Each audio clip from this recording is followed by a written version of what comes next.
Buenas tardes a todos.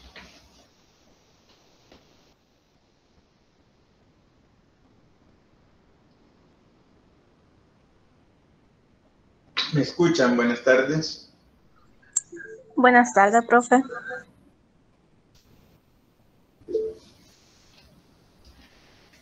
Bien, quería saber si me escuchaban bien, si estaba bien el sonido. Disculpen que ando un poco dañada mi garganta. Les voy a pedir que escuchemos la letra de esta canción y posteriormente vamos a comenzar trabajando el tema del método ver, juzgar y actuar. Bien, vamos a dar inicio. Nunca fuimos la generación Y de Yahoo y la X ochentera y triplicada. En un cerro nos llamaron al camino de la cruz cuando parecía bombardeada. Y hubo quienes nos creyeron infiltrados, revoltosos, camuflados, poco dignos de confiar. Y ahora sí nuestro redil se fue llenando con Euticos y Marías que Dios quiso rescatar. Pude ver, buscar y vivir, actuar y sobrevivir. Dios me puso al costado de ti, mi pastoral juvenil. Y según el diccionario de la lengua en español, dictadura es lo contrario a democracia. Pero cuando la maldad hace que se junten las dos, hay antónimos que simplemente callan. Pero igual hicimos cantos y jornadas, que rosarios y pancartas que nadie pudo ocultar. Y una noche tanto al cántaro al agua, se fue al cielo un cura bueno y retornó la libertad. Pude ver, juzgar y vivir, actuar y sobrevivir. Dios me puso al costado de ti, mi pastoral juvenil. Y fue Dios el que logró que renaciera un nuevo sol, pues los amos no lograron nunca nada. Y cuando pensamos que la pesadilla ya pasó, ella siempre se renueva y se recarga. Hoy las balas se dirigen hacia el alma, ahora se vuelan las torres que sostienen el hogar. Se ha movido el genocidio hasta la panza, y al preso nadie nombra comisión de la verdad. Y pude ver, juzgar y vivir, actuar y sobrevivir. Dios me puso al costado de ti, mi pastoral juvenil. Y la crisis económica del hemisferio sur hoy ya se globalizó por todas partes.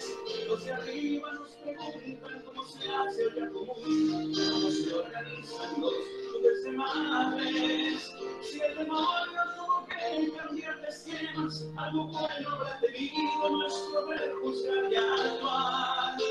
Ciudadanos zanahorias siempre alertas, los animo con cariño y los quiero de verdad. Y pude ver, juzgar y vivir, actuar y sobrevivir. Dios me puso al costado de ti, mi pastoral juvenil. Mientras pueda me tendrás aquí, mi pastoral juvenil.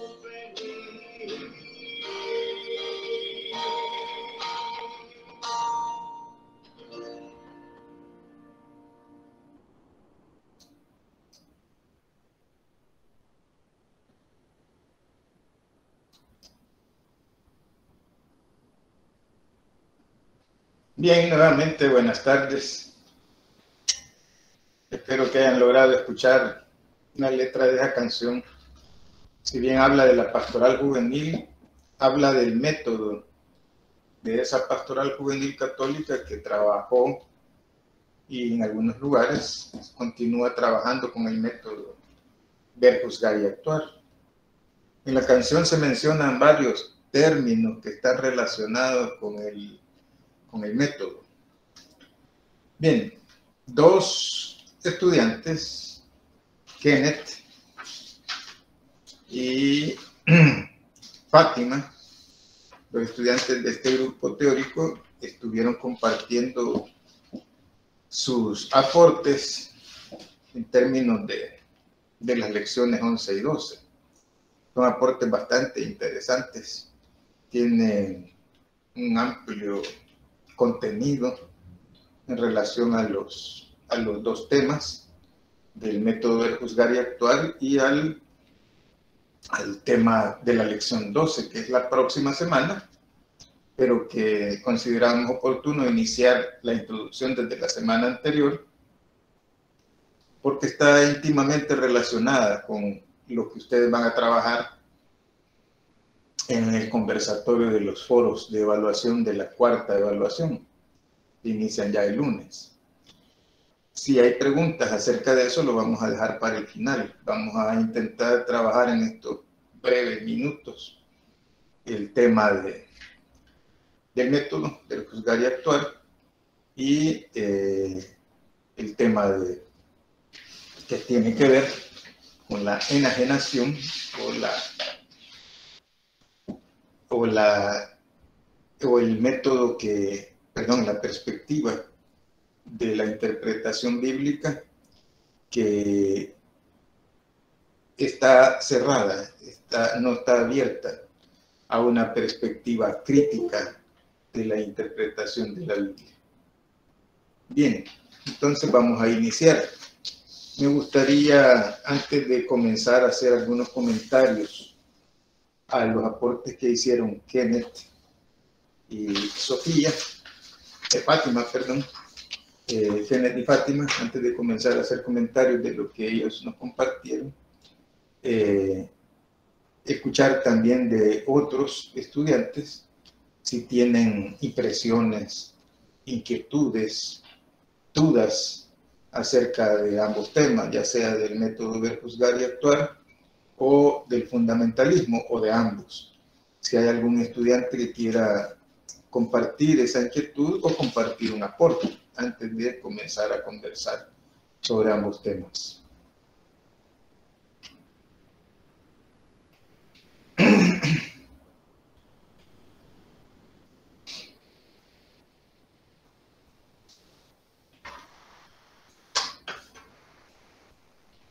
Nadie quiere compartir algo, alguna duda, alguna inquietud, todo está totalmente claro. ¿O hay alguna cuestión que queda todavía por dilucidar?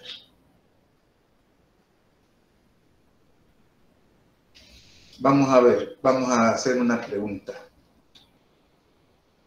Entre ustedes, los que están presentes, ¿qué diferencia hay entre análisis de coyuntura y análisis de la realidad nacional? ¿Alguien tiene una idea de cuáles son las diferencias o alguna diferencia acerca de lo que es un análisis de coyuntura y un análisis de la realidad nacional?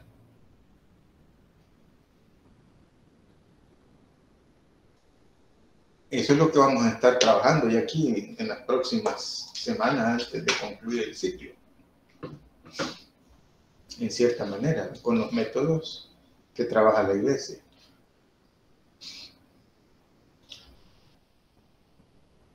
Pueden abrir su micrófono o pueden escribir al chat si hay algún aporte acerca de cómo ven ustedes, qué consideran ustedes, qué creen ustedes, qué es análisis de la realidad nacional y qué es análisis de coyuntura. O si creen que son la misma cosa.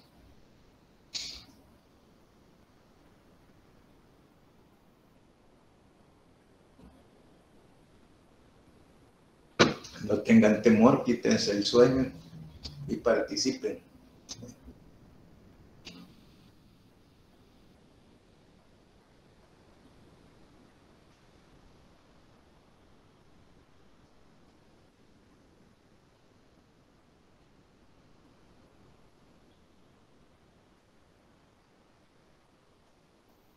Ajá, Kenneth dice, entiendo el análisis de coyuntura como una visión general de un tema en un momento o periodo. Muchas gracias, Kenneth. ¿Alguien más? Nazaret, Naomi, díganos, Nazaret. Buenas tardes. Buenas Que el tardes. análisis de la coyuntura es el análisis general del presente, basándose en los factores de la historia y relacionándolo con otros factores que lo hayan, nacionales o internacionales, que lo afecten. Ajá. Y el otro es el análisis más de tomando en cuenta solo lo que pasa en la realidad de un lugar y en un periodo determinado. Eso es lo que Ajá, entiendo. correcto. Muy bien. Muchas gracias, Naomi. Y Daniela nos dice el análisis de coyuntura como intervención política, tragedia, etc. Muy bien. Muchas gracias por comenzar a participar. Sí, esto es importante considerarlo y tenerlo en cuenta en el pensamiento cuando estamos trabajando ya en la tercera unidad. Bien, miren, estas cosas no son complicadas. En ocasiones creemos que estos temas son complicados, pero no, son cuestiones que si lo llevamos a una relación en la práctica o en la praxis cotidiana, le vamos encontrando más sentido y más facilidad de comprensión. La principal diferencia de un análisis de coyuntura y un análisis de la realidad estriba en que el análisis de coyuntura es más corto en tiempo de temporalidad, o sea, en términos de tiempo. Es más breve. Por ejemplo, si uno quiere analizar la realidad en un momento coyuntural, dicen algunos, podría ser, por ejemplo, cuando aquí se emite la ley del Bitcoin, creo que fue el 7 de septiembre.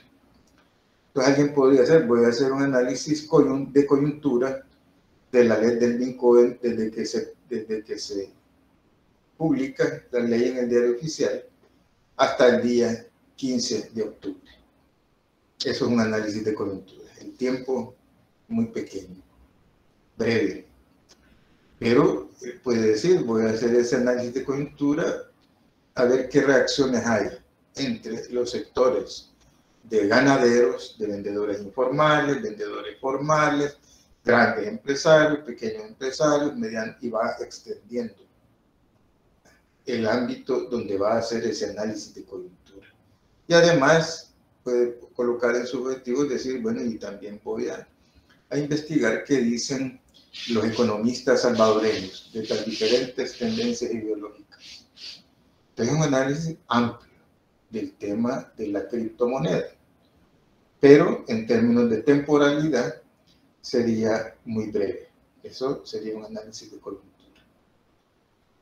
Ahora, si yo tomo ese mismo tema y quiero investigar ya no solo la criptomoneda, ni solo la ley, sino que desde cuándo se aprobaron monedas que no eran nacionales en el país, y entonces necesito comenzar desde el 2001, enero 2001, cuando se aprobó la inclusión del dólar en la economía salvadoreña, y quiero llevarlo desde el 2001 hasta la realidad actual, hasta el día 15 de octubre, entonces ya eso, en términos de temporalidad, el análisis va a ser más amplio, el periodo va a ser mayor. Pero ya tengo delimitado el tema. Ya sé que voy a trabajar con las monedas extranjeras desde el año 2001 hasta el 2021 y con la fecha específica de enero 2001 a octubre 2021. Entonces, en eso estriba la principal diferencia. Ahora bien, estamos trabajando con un método de análisis. El método ver, juzgar y actuar es un método de análisis. Es importante leer todos los documentos relacionados, los documentos que les proveen, relacionados al tema para tener una idea un poco amplia de lo que es el método.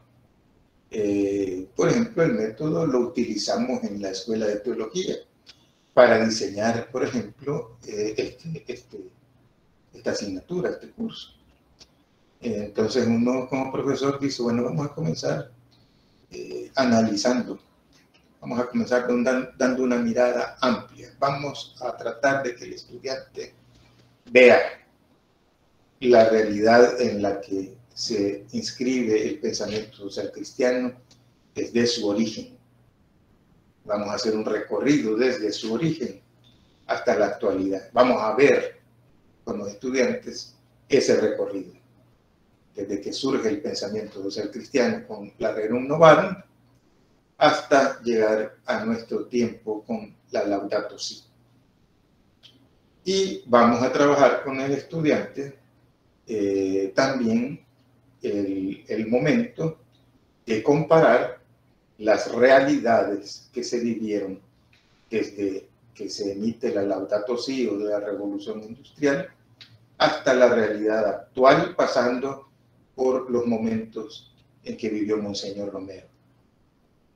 Ahí tenemos ya los dos pasos, con la idea de que el estudiante, al terminar y como parte del proceso de formación en este ciclo, logre comprender que también debe actuar en función, poner en praxis lo que ha aprendido durante el ciclo. Entonces, por ahí más o menos entonces comienza el profesor o los profesores a diseñar cómo va a ser el curso o la asignatura Pensamiento Social Cristiano. Entonces, es importante que lo llevemos esto a términos prácticos para que veamos de que el método puede ser útil para que ustedes analicen la realidad nacional a partir de este círculo hermenéutico. Ustedes saben que todo es relativo, aún la verdad. Por eso la Iglesia insiste de que el único que es poseedor de toda la verdad es Dios. En el sentido cuando hablamos con el término verdad en términos académicos. ¿Por qué? Porque es importante de que generemos pensamiento propio. Pero para generar pensamiento propio hay que pensar, hay que analizar, hay que investigar, hay que conocer. Y mínimamente el esfuerzo que se hace desde este curso, desde esta asignatura, va encaminado a eso. Ustedes van viendo cómo va el desarrollo de la asignatura. Estuvimos viendo y continuamos viendo las realidades del planeta, del mundo, en diferentes países, en Inglaterra, en Europa, Estados Unidos. Llegamos al contexto latinoamericano con Medellín, con Concilio Vaticano II, y entonces vamos llegando también ya viendo nuestro contexto latinoamericano y comparando esos contextos, esas realidades, con la parte del juzgar. El juzgar, como muy bien lo han dicho los estudiantes que participaron en el foro, es un momento, es un paso de este método en el que hay que comparar las realidades en las que ustedes viven, las realidades en las que yo vivo. En ese conjunto de realidades hay que comparar lo que sucede en esas realidades con los valores y los principios del pensamiento social cristiano, de la doctrina social de la Iglesia, y al hacer esa comparación, entonces tener un parámetro, una idea de lo que podríamos hacer para elaborar propuestas de solución ante un tema X, ante una problemática que se nos presenta en nuestra realidad actual, con la experiencia que traemos desde el pasado hasta el presente. Entonces ahí estaríamos aplicando el método de una manera práctica. Pues claro, cuando uno revisa los contenidos teóricos de lo que es el método y conoce su historia, tiene la oportunidad de conocer un poco a profundidad lo que significa el método. Entonces, este método, ¿creen ustedes que se puede aplicar para la vida cotidiana? En su vida personal o en su núcleo familiar. ¿Podrían aplicar este método o creen que solo es para cuestiones de grandes temas sociales o políticos, económicos?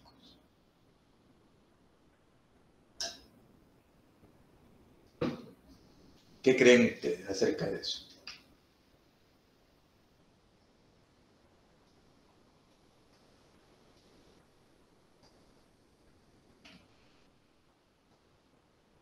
¿O creen que solo es para temas grandes como el de coyuntura, de la corrupción? Nazaret Naomi dice en la vida diaria también. ¿En qué temas podríamos aplicarlo en la vida diaria?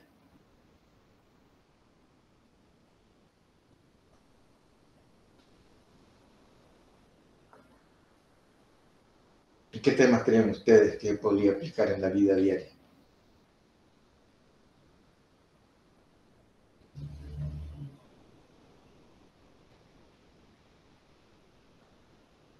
¿Algún ejemplo de cuál tema podrían aplicarlo en la vida diaria?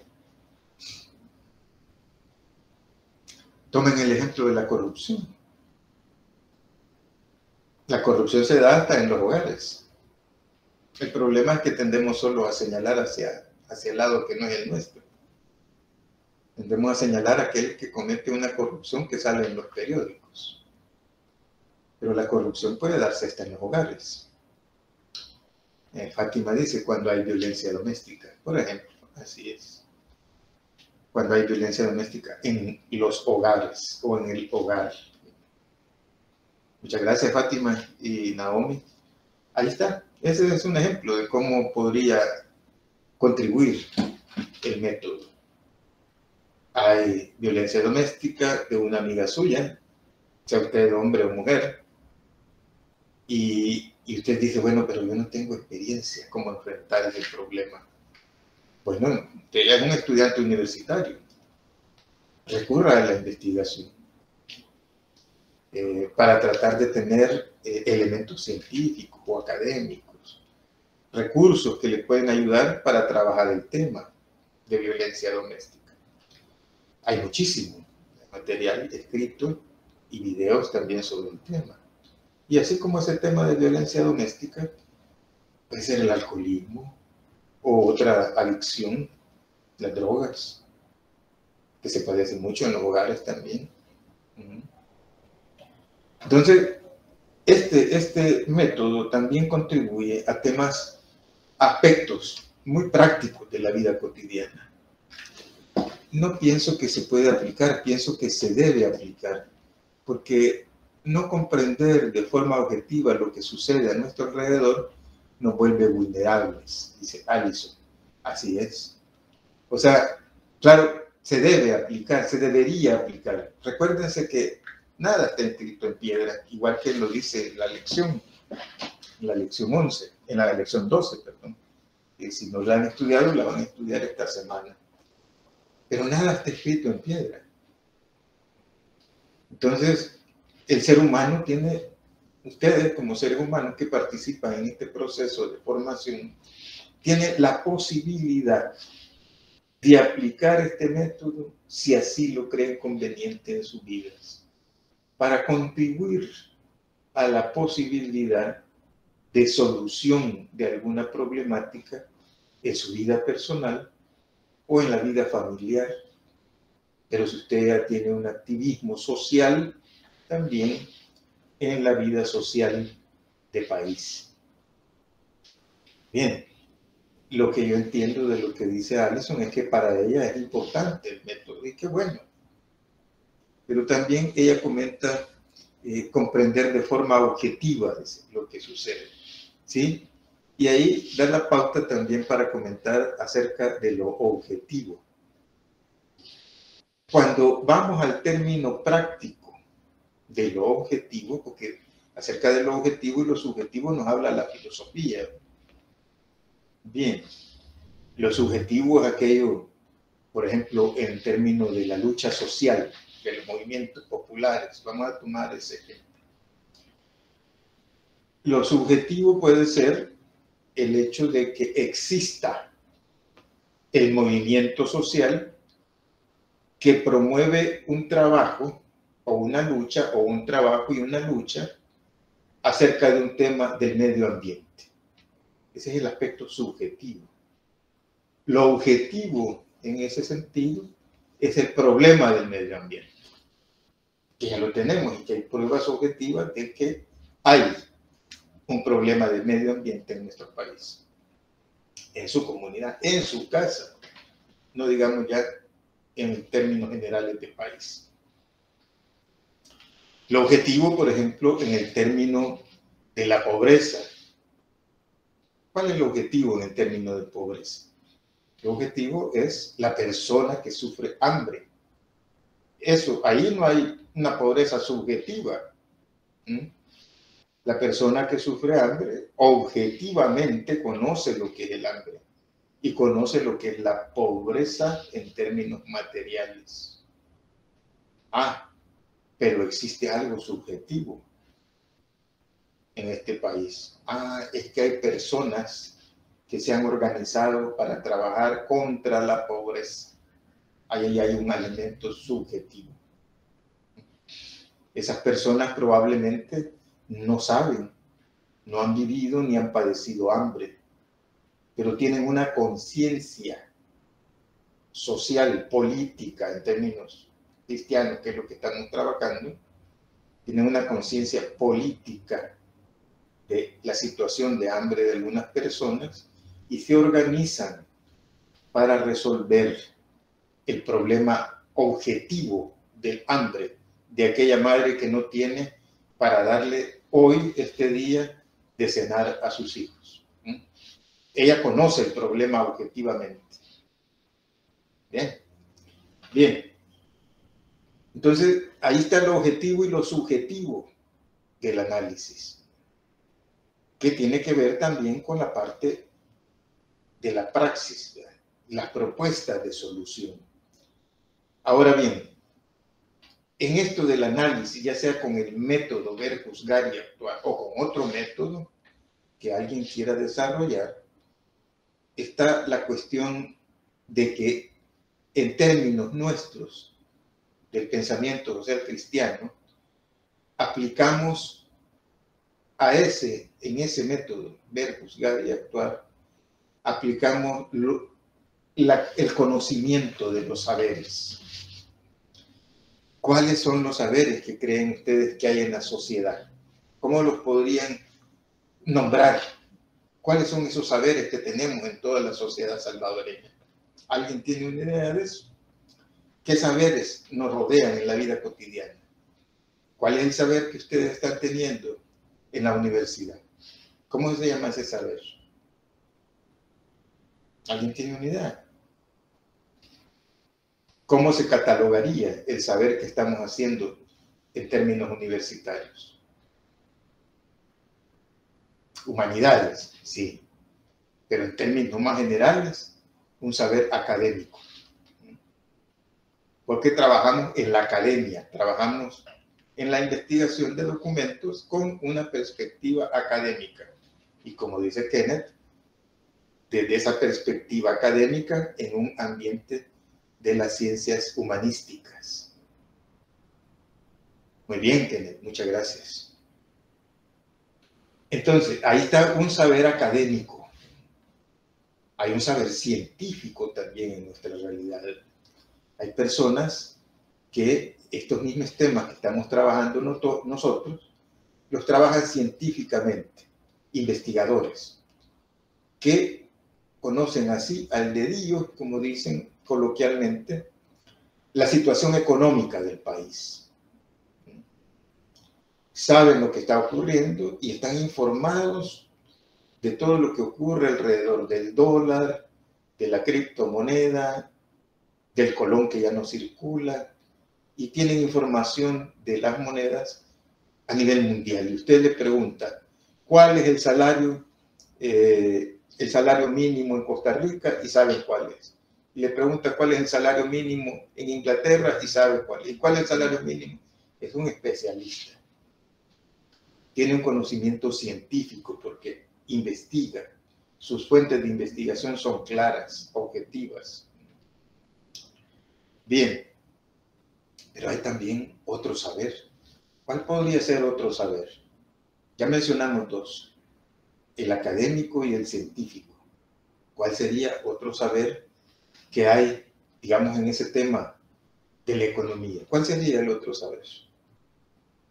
¿Alguien tiene una idea?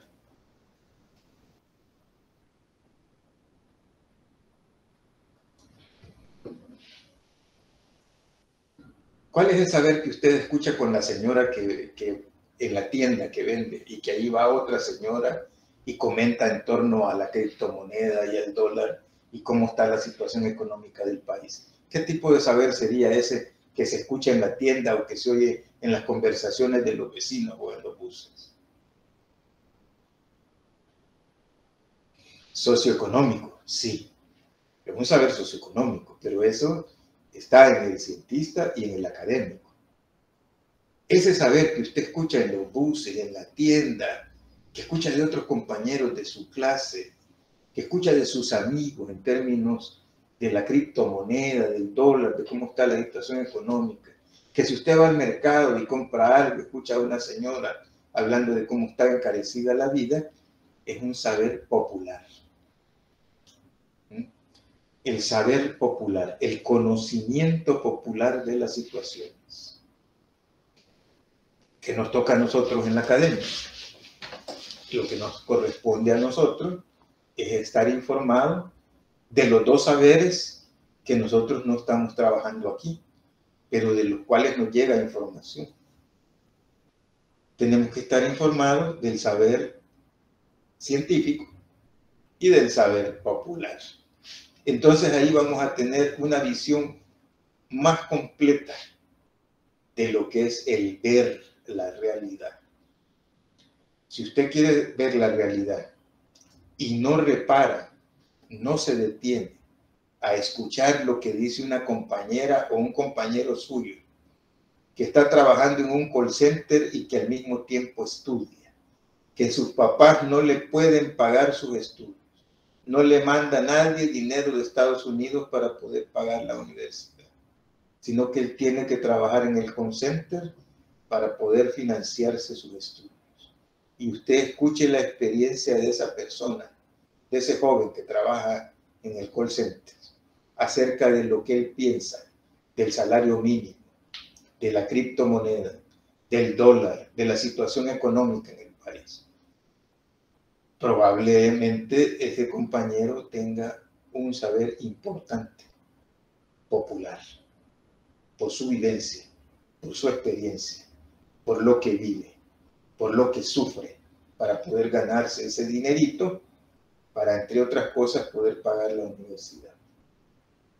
Entonces, junte los tres saberes y trate de ver la realidad. Para ver la realidad, es imposible verla solo desde la perspectiva popular, o del saber popular, o solo del saber científico, o solo del saber académico. Se puede, pero las visiones que tenemos, si nos quedamos solo en uno de esos saberes, son más limitadas. Entonces lo que buscamos con el ver en este proceso es contar con todo ese saber, lo que usted escucha, las experiencias. Por ejemplo, cuando vamos a la cuarta evaluación, aquí se le está pidiendo, dice, partiremos de las lecciones 11 y 12, tercera unidad, los enlaces que ellas le proporcionan, contenidos y recursos que le proporciona la secuencia didáctica de la lección 11, lo trabajado en la sesión sincrónica del día viernes, que es hoy, 15 de octubre, así como su conocimiento, experiencias acerca del tema. Y usted también queda en libertad de investigar qué dicen más especialistas del tema acerca de lo que usted va a trabajar en la evaluación que tenemos la próxima semana. Esa es una manera práctica de ver el método ver, juzgar y actuar. Por el tiempo vamos a tener que pasar rápidamente al fundamentalismo. Entonces usted ve ahí en la lección 12 va a tener más elementos. Ustedes ya mañana van a tener la secuencia didáctica y la guía de lectura. Van a ver que hay un énfasis importante en estudiar, en conocer a profundidad qué es el fundamentalismo. Muchas gracias a Kenneth de nuevo con sus aportes acerca del fundamentalismo y también muchas gracias a Fátima. Y tengo yo 6 páginas de lo que ellos escribieron. Bastante, qué bueno. Pero hay que seguir investigando. Vean los videos que se les los enlaces que va a traer la secuencia didáctica de la semana acerca del fundamentalismo. ¿Alguien tiene alguna pregunta o algún comentario antes de que llegue el tiempo de despedirnos? Porque estos son temas densos. Entonces, ustedes van a notar, o ya notaron, que en la lección 12 estamos hablando de la interpretación. La interpretación de la Biblia, como ustedes van a ver o ya vieron en la lección 12, no es una cuestión tampoco tan fácil. Hay que trabajar bastante, hay que conocerlo. Por ejemplo, les voy a poner ejemplos prácticos. Ustedes lean en las lecciones los fundamentos teóricos. Miren, el texto bíblico se creó hace muchísimo tiempo. Pónganle ustedes que el texto bíblico se creó hace más de 1500 años, algunos de los textos bíblicos. Se crearon en un contexto en el que usted no ha vivido o no ha nacido ahí. Usted lo conoce de oídas, o porque leyó algo, o porque alguien le contó algo, o porque vio una película del contexto de la vida de Abraham, por decir algo, o de Lot. Ajá. Es un contexto que no es el nuestro. Donde hablaban, por ejemplo, en el tiempo de Jesús, hablaron 3 lenguas. Arameo, que fue una de las lenguas que él habló. Hebreo, arameo y hebreo ya son lenguas muertas, ya no lo usan las personas. Y griego, en el tiempo de Jesús. Antes de él eran solo griego y hebreo. Imagínense, busquen las escrituras del hebreo, solo son puntos y rayas. La Biblia se escribió en esos 3 idiomas. No son sus idiomas, no son mis idiomas.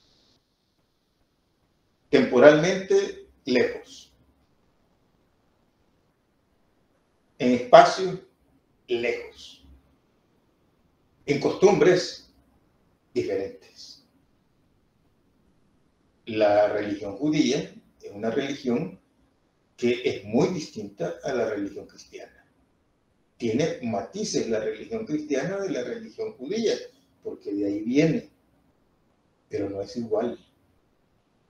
Entonces, por ejemplo, en las costumbres de la época de Jesús, en las costumbres de la época de Jesús había humor, había la chusquedad, lo irónico, en el ambiente popular donde él se movió. Acuérdense que sus amigos fueron pescadores. Bien, pero en esa tradición, por ejemplo, la práctica de consumir vino, tomar jugo de la vid, como le decía, era algo normal, como para un indígena boliviano consumir chicha de maní, que para nosotros, cuando hemos consumido chicha de maní, de cacahuate, parte de su cultura. En nuestra cultura eso no existe. Existió en nuestros antepasados la chicha de maíz. Bien. Todos esos aspectos los tiene que conocer quien trabaja con el método histórico crítico en la Biblia. ¿Para qué? Para poder ubicar el texto de la Biblia en su contexto y extraer de eso el mensaje, lo más cercano al mensaje que se pronunció en aquella época para el momento nuestro hoy. Cuando usted no hace ese, no trabaja con esos conocimientos, entonces su lectura de la Biblia puede ser bastante alejada de lo que el texto bíblico quiere transmitirle. Vean el último video que está en la lección 12. Ahí le va a hablar de las diferentes interpretaciones de la Biblia que hay en la iglesia.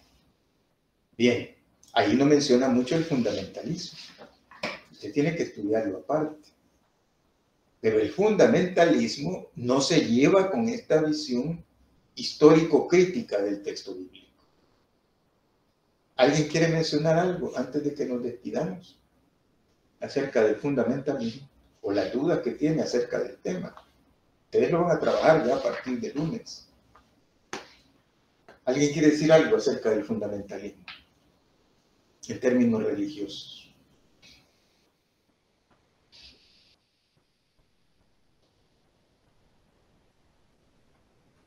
¿Cuál es una experiencia? ¿Conocen ustedes alguna experiencia de fundamentalismo? ¿Alguien les ha contado acerca de una experiencia que ustedes podrían caracterizar como fundamentalismo religioso en nuestro país?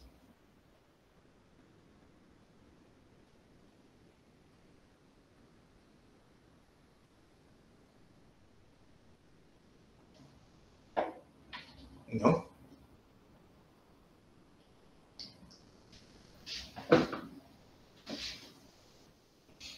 Solía preguntar mucho de los dinosaurios cuando era pequeño. Dice, no sé si eso se pueda contar. ¿Quién? No, pues la lectura fundamentalista podría decir, una lectura fundamentalista de la Biblia podría decir, no, eso no existió, porque no está escrito en la Biblia. Los dinosaurios no existieron, no está en la Biblia, nada referente a los dinosaurios.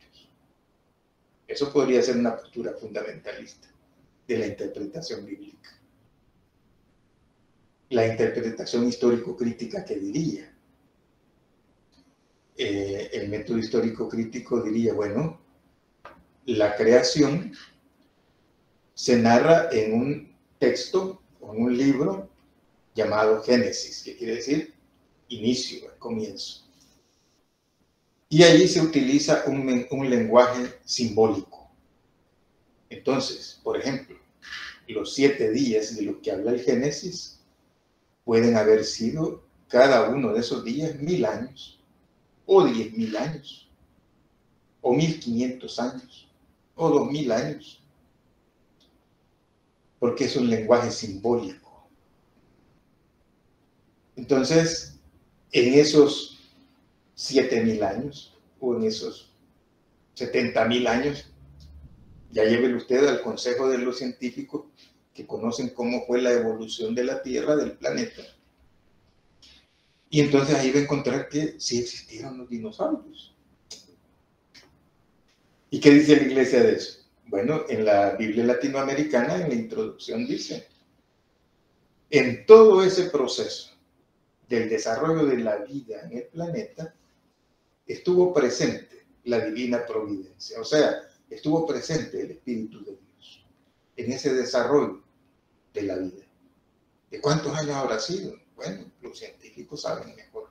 Entonces, ese planteamiento histórico-crítico tiene la posibilidad de entender la razón crítica del pensamiento científico en temas como ese, o el Apocalipsis. El Apocalipsis es otro libro que contiene sapiencia, se llama eso, sabiduría, pero también tiene otra tradición que tenían los judíos, que es la apocalíptica. Y la apocalíptica tiene otra tradición que es la profética. Entonces, si ustedes ven, ahí hay 3 tradiciones tres grandes tradiciones prácticas y escriturísticas, o sea, de escritos. Entonces, cuando usted va a interpretar el Apocalipsis, si usted lo interpreta literalmente, va a estar alejado de lo que el texto bíblico quiere decirle, porque ahí hay mucho lenguaje simbólico, de nuevo. Entonces, ahí está la problemática de tener un pensamiento fundamentalista para interpretar las Sagradas Escrituras, porque entonces usted se aleja del mensaje que tiene el texto bíblico. Estamos más o menos por ahí comprendiendo por dónde va el fundamentalismo y el método histórico crítico.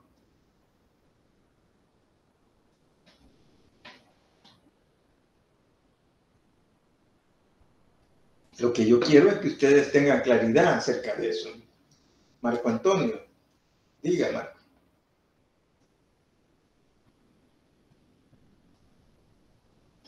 Diga, Marco Antonio. Buenas tardes, licenciado. Sí, buenas tardes, Marco Antonio. Solo es una consulta, nada más. Sí, diga. Para el trabajo de la próxima semana, estaba leyendo en la rúbrica de que no íbamos a hacer citas textuales ni nada de eso.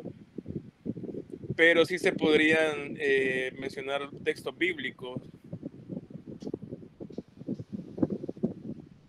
¿Es todo, Marco? Sí, sí. Muy bien. Vean. Lo mejor es que si usted quiere mencionar textos bíblicos, menciónelos. Pero no es necesario que los cite todos. Ya nosotros conocemos el texto bíblico. Con solo que usted coloque Mateo 28 del 1 al 3, ya estamos por ahí claros de que va a trabajar la comisión, la gran comisión. Ah, bueno, perfecto. Entonces gracias. no es necesario que usted vaya a colocar porque eso le quite espacio. Sí, sí, está bien. Gracias. Eso le quita espacio para que usted aporte con sus palabras lo que usted piensa del uso de ese texto bíblico. Ahora bien, es importante lo que preguntaba Marco también, porque no estamos pidiendo que ustedes hagan predicaciones, ni que hagan reflexiones bíblicas, sino que ustedes identifiquen dónde, en qué lugares, qué iglesias, qué pastores, qué sacerdotes han desarrollado el método histórico crítico, o qué pastores, sacerdotes o líderes de la iglesia tienen una visión fundamentalista del texto bíblico. Les voy a dar otro ejemplo.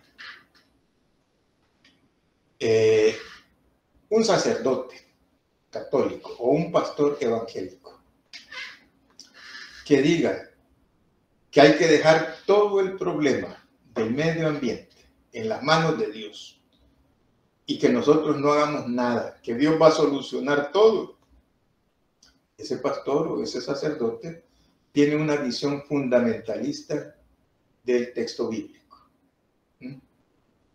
Porque quiere dejar todo en las manos de Dios. Y él, como ser humano, no quiere ser copartícipe con Dios en la búsqueda de una situación positiva, digamos, del medio ambiente o de la contaminación ambiental. Hay personas que hasta citan una frase que no es nada bíblica. Búsquenla en la Biblia y no está.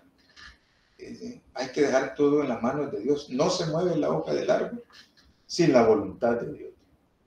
Y a veces se lo creen que es bíblico. Búsquenlo en la Biblia, no está.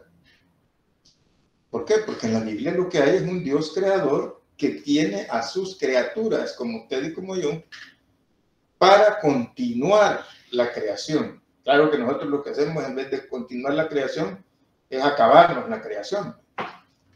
Pero nos ha dado libre albedrío para poder continuar, defender, motivar, incentivar el desarrollo del planeta. Y con el planeta nosotros como parte del planeta. Entonces, el fundamentalismo va a querer dejar todo en las manos de Dios. Y el ser humano no tiene que hacer nada. El ser humano es un haragán.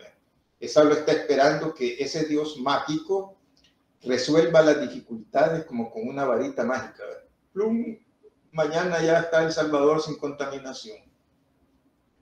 Eso no es real. Eso no está en relación al texto bíblico desde una perspectiva del mensaje central de la Biblia. Entonces, ¿qué es lo que tiene que hacer el que interpreta el texto bíblico? El que interpreta el texto bíblico y que intenta llegar más a eso, tiene que estudiar la creación y cómo fue creado el mundo. Y para tener una imagen más correcta de esa creación y cómo se puede defender esa creación, entonces hay que leer la Laudato Si, por ejemplo, el Papa Francisco, para tener una idea más clara de lo que como seres humanos y cristianos podemos hacer en beneficio de la naturaleza. Entonces lo que ustedes tienen que hacer en este fin de semana es escuchar predicaciones, escuchar reflexiones, ver en los periódicos digitales o impresos qué dijo Mario Vega, qué ha dicho el sacerdote X, el pastor evangélico X sobre X problema que tenemos en la sociedad, económico, ambiental, violencia intrafamiliar, lo que sea. Y al ver esa prédica o esa homilía o esa reflexión de ese pastor, de ese sacerdote, usted analizarla y decir, ahí hay una interpretación que no es histórico-crítica, sino que es fundamentalista. Y entonces con esa experiencia voy a trabajar yo mi tema en la cuarta evaluación. Entonces hay que tener clarito eso. No es que usted va a hacer una predicación en base a textos bíblicos, no. Va a tener que investigar, va a tener que leer. Y por eso también se le están dejando varios videos que están los enlaces en la secuencia didáctica de la semana, para que usted pueda verlos, estudiarlos, reflexionar y pensar qué es el fundamentalismo. ¿Estamos? Bien. ¿Alguien más que tenga alguna inquietud, así como Marco Antonio, u otra inquietud relacionada a ese tema del fundamentalismo? ¿Qué es lo que ustedes van a trabajar? Aquí el tema de la evaluación dice diálogo acerca del abuso que se hace de los textos bíblicos en la cultura religiosa salvadoreña. Entonces tampoco hay que irse hasta Europa o Estados Unidos, no, aquí. ¿Cuál es el abuso que se hace del texto bíblico? Bien. ¿Hay alguien más que quiera decir algo o preguntar algo?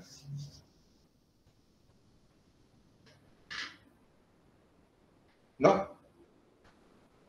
Bueno, si no hay nadie más, vean bien la rúbrica, estudienla. Los grupos van separados. O sea que en esta ocasión, cada grupo tiene su día y es un foro aparte. Son foros apartados. Los del grupo A van el lunes, grupo B el martes, grupo C el miércoles. Y lo importante, como les dice la rúbrica, es que ustedes expongan cuáles son los abusos del texto bíblico en nuestro entorno salvadoreño, y después de hacer eso puede hacer una crítica o puede hacer un comentario acerca de lo que dijo otro compañero. A lo mejor está equivocado y usted le ayuda a corregir esa postura, o yo, para ver hasta dónde realmente hemos estudiado la lección o ver hasta dónde hemos comprendido qué es el fundamentalismo. Y eso es lo que se va a evaluar. Bien, si no hay más preguntas ni comentarios, nos quedamos hasta aquí. Silvia, diga.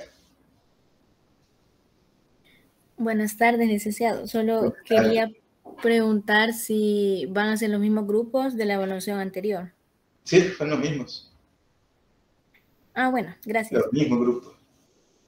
Si usted estaba en el A, le toca siempre el A. O de igual manera los siguientes grupos. Bien, si no hay más preguntas, que tengan un buen fin de semana. Estudien bastante, lean los videos.